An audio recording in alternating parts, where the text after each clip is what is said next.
Mec, attends, écoute. Écoute le bruit. Tu entends le bruit que les caméras capturent? On dirait une sorte d'interférence, c'est étrange. Quoi? Cours! Oh putain, cours! Cours maintenant tout de suite, vas-y, cours! Bonsoir YouTube. Je sais, à ce moment-là tu sais pas trop où tu es, bien laisse-moi te dire que tu te trouves actuellement sur un nouveau concept beaucoup trop passionnant. Parce que oui, dans ces vidéos, nous allons suivre une équipe de vrais enquêteurs professionnels et qui ont été appelés pour faire des recherches et filmer une affaire beaucoup trop stylée. Il s'agit donc ici de deux enquêteurs indépendants aux USA qui se rendent sur des affaires pas prises par la police. Oui, parce que ça arrive assez souvent que des gens vont voir la police et que la police se foute littéralement de leur gueule quand les affaires sont un peu étranges ou qu'elles sortent un petit peu de la norme, tu vois. Et c'est ce genre d'affaires là qui nous intéressent, et c'est également ce genre d'affaires là qui vont intéresser nos deux enquêteurs. Ils ont donc ouvert une boîte mail, et sur cette boîte mail, les gens peuvent témoigner de ce qui lui arrive. Et si l'affaire et le témoignage est suffisamment crédible, les enquêteurs vont se rendre sur place afin de voir ce qui se passe. Ils fixent alors un matériel de surveillance sur les lieux, et bien sûr, vous allez littéralement tout voir dans ces vidéos, t'inquiète pas. Oui, je vais vous démontrer dans les moindres détails l'enquête de ces deux individus. Sauf pour des raisons bien sûr d'anonymat, certains noms ou visages seront floutés. Mais t'inquiète, ça devrait pas faire chier normalement. Tout a commencé à 5h07 du matin.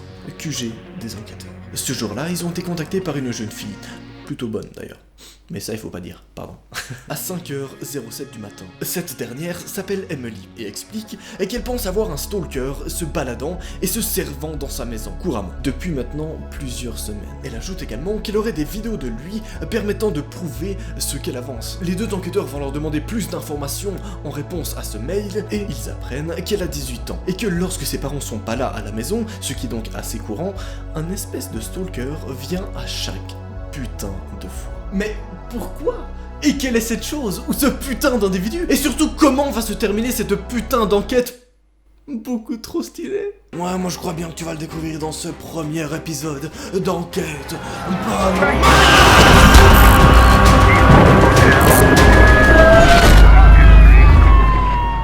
Ouais non, tu peux le dire, tu as le droit de le dire. J'ai toujours des putains de bonnes idées de concept. Non mais franchement, tu peux. Je sais que t'avais envie de le dire, donc dis-le vraiment. Noah, tu as des... C'est bon, tais-toi. Juste tais-toi.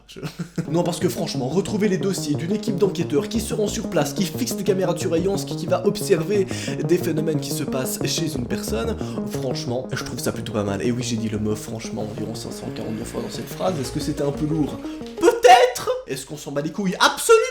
Et vous savez quoi, j'ai même un autre concept stylé imbriqué dans ce concept stylé, c'est lequel? Durant une semaine après la sortie de cette vidéo, je vais répondre littéralement pendant 1 heure chaque soir à tous vos messages Instagram. Donc, tu veux m'ajouter tout de suite et on va se faire plaisir à discuter toi et moi durant cette putain de semaine. Ça te va? Vas-y, j'attends. Je demande que ça, j'attends. En plus, il y a plein de bonus sur mes vidéos, donc que demande le peuple, hein? Bah peut-être que tu rentres l'argent aux abonnés, hein. Non, cette blague est démodée depuis 2012. Vraiment, tu peux arrêter. Merci. 7h32. Direction la maison d'Emily. Nos deux protagonistes vont alors entrer dans leur van et prendre leur matériel de tournage, d'observation et de capture d'ondes, afin de se rendre chez cette Emily. Putain, d'après le mail, elle a l'air très sérieuse. On est à quelle distance actuellement? Attends, je regarde. 43 miles. Putain, ça va être long. T'aurais dû prendre de la bouffe, mec. À part ça, regarde-moi cette tempête de neige. Le temps avance. 8h58. Maison d'Emily. Oui, c'est après 2 heures de route que ceux-ci parviennent enfin à la maison de Emily. Cette dernière est de taille normale. 2 étages entourés d'un voisinage assez conséquent. Oui, je parle de la maison, hein, pas d'Emily. Je pense que t'as compris.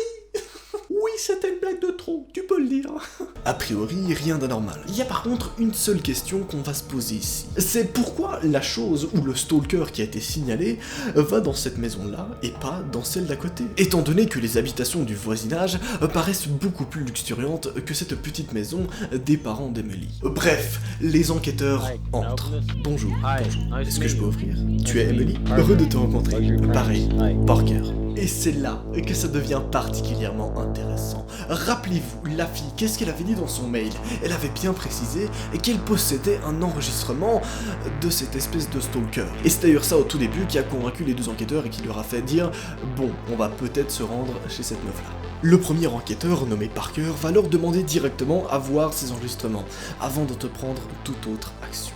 9h09, salon d'Emily. Les deux enquêteurs vont alors se mettre à table et découvrir l'enregistrement d'Emily. Enregistrement qui serait prise donc par une caméra de surveillance qu'elle aurait fixée en haut de la cuisine. Je précise que c'est un des premiers enregistrements qu'on va découvrir dans cette vidéo, mais qu'il y en aura d'autres plus tard. T'inquiète. Est-ce que tu peux réellement voir l'individu sur la vidéo? Non, pas exactement. Comment ça? Qu'est-ce que tu veux dire par là? Attends, je te montre. Où est-il? Il est juste là. Dans le coin? Wow, wow, mec, wow! Regarde ça! C'est quoi ce truc? Est-ce que tu as montré à tes parents cet enregistrement? Ouais, mais ils me croient pas. Ils pensent que mes amis ont fait ça.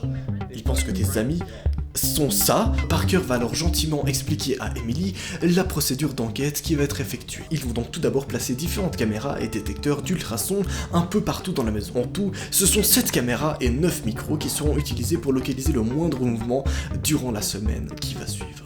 Petit point d'ailleurs toujours intéressant à relever, Emily a précisé qu'elle ferme toujours la porte le soir quand ses parents partent. Porte qu'elle décide aussi de fermer à clé. Elle ajoute aussi qu'elle n'entend jamais la porte du salon s'ouvrir lorsqu'elle sent cette présence ou cette chose dans sa maison. Il y a donc 3 hypothèses qui s'ouvrent à ce moment précis. La première est que l'individu habite dans la maison, ce qui peut arriver et ce qui est déjà arrivé dans certains cas. Si la maison est vieille ou alors très grande, par exemple. Mais c'est pas forcément le cas ici.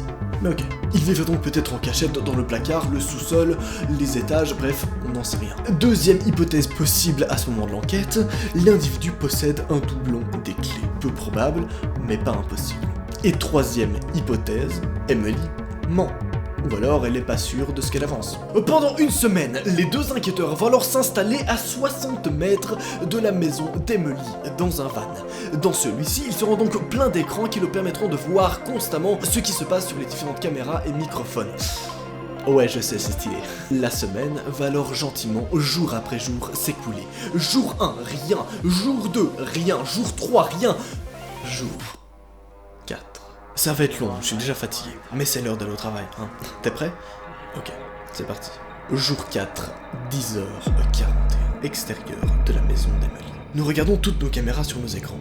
Mais écoute, on ne sait même pas si ce gars va revenir un jour. Mais attends, t'as vu les enregistrements? Ouais, ok, mais je veux dire, elle aurait très bien pu faire ça avec ses amis, tu sais. Écoute, attendons encore. Puis, là, contre toute attente, écoutez bien le bruit.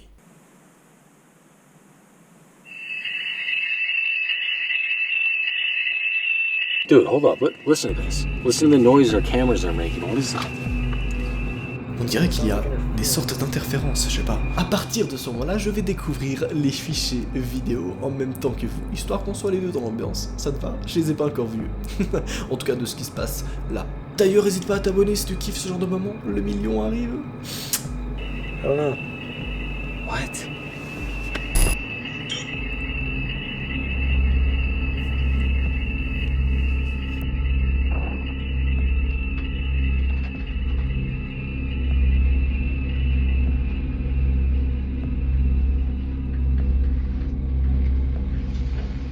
Dude, there he is! Dude, that's a closet.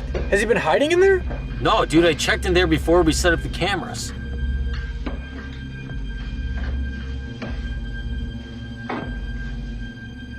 Where's he walking to? I don't know. C'est quoi cette merde? C'est quoi? How tall is this guy? Dude, it looks like he's like 8 feet tall.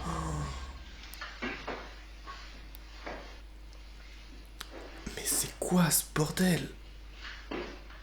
What's wrong with his face? It looks like he's wearing a mask or Il something. a un visage. Dude, I think that is his face. That's his face. Look. Dude, he's just sitting there, not Ok, moving. pour moi, il reste assis. Well, let's just wait to see if he gets up. C'est quoi ce bordel, putain? Dude, this guy is not moved. Dude, there's something wrong with him.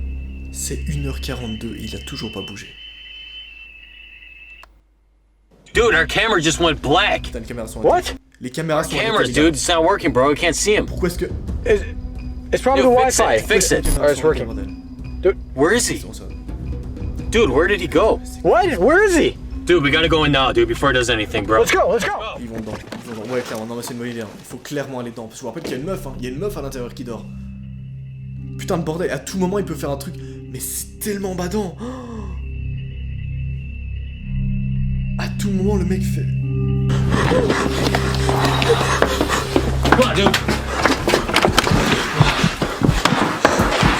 Where's this guy? Where's the light? Shine a light, where is he? He's not here. Let's go upstairs, let's go upstairs! Dans la chambre, pour le moment, il y a pour le moment, la dans la chambre. Come on, we gotta go! There's a guy in here! He's in here. Your shoes! Oh my goodness. Faut se barrer, hein. Faut se barrer tout de suite, mec. Faut clairement se barrer. On sait pas les intentions de ce gars. Et je veux dire, il peut être armé. Il peut très bien tuer 3 personnes s'il a envie de tuer 3 personnes. Je vous rappelle qu'un gars armé, vraiment, c'est horrible. Il faut partir à ce moment-là. Le plus vite possible et le plus loin possible. Go to the car!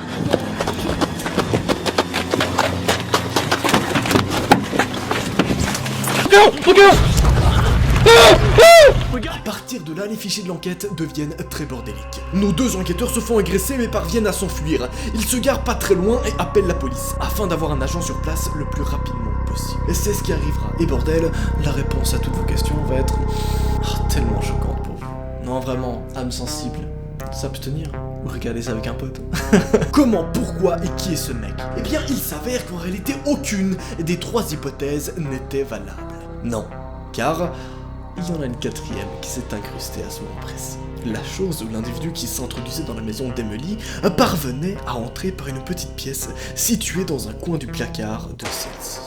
Et le plus choquant, c'est que cette pièce, était à peine à quelques mètres de la chambre d'Emily. D'où le fait qu'Emily sentait très souvent une présence bouger près d'elle quand elle dormait, seule, et qu'il n'y avait pas ses parents. C'est parce qu'il y avait réellement une présence et quelqu'un qui se baladait juste à côté de chez elle. Putain. Imaginez juste une seconde si ça vous arrive à vous. Genre tu dors tranquillement et tu sens quelqu'un, tu allumes la lumière, il y a vraiment quelqu'un genre. Ça doit être tellement badant en vrai, ça doit être tellement badant pour elle mec. Bon après je t'avoue que je suis assez heureux qu'on ait trouvé des réponses et qu'il ne s'agisse pas forcément d'une entité démoniaque ou quoi, mais juste un putain de stalker en fait, tu vois. Et ça me rassure un petit peu, tu vois, d'un côté. Mais je suis très heureux qu'ils aient pu appeler la police et envoyer un agent sur place. D'ailleurs, est-ce que vous vouliez un épisode 2 sur une enquête comme ça, ultra badante et ultra passionnante? Et si c'est le cas, tu me le dis tout de suite en commentaire et tu peux partager cette vidéo à quelqu'un à qui ça peut peut-être intéresser ou à qui tu as envie de faire flipper. Éventuellement, hein. Et je te rappelle que j'ai mon petit événement sur Instagram où durant une semaine, je répondrai à vos messages tous les soirs pendant 1 heure, donc fais-toi plaisir. Allez, gros bisous. Love you.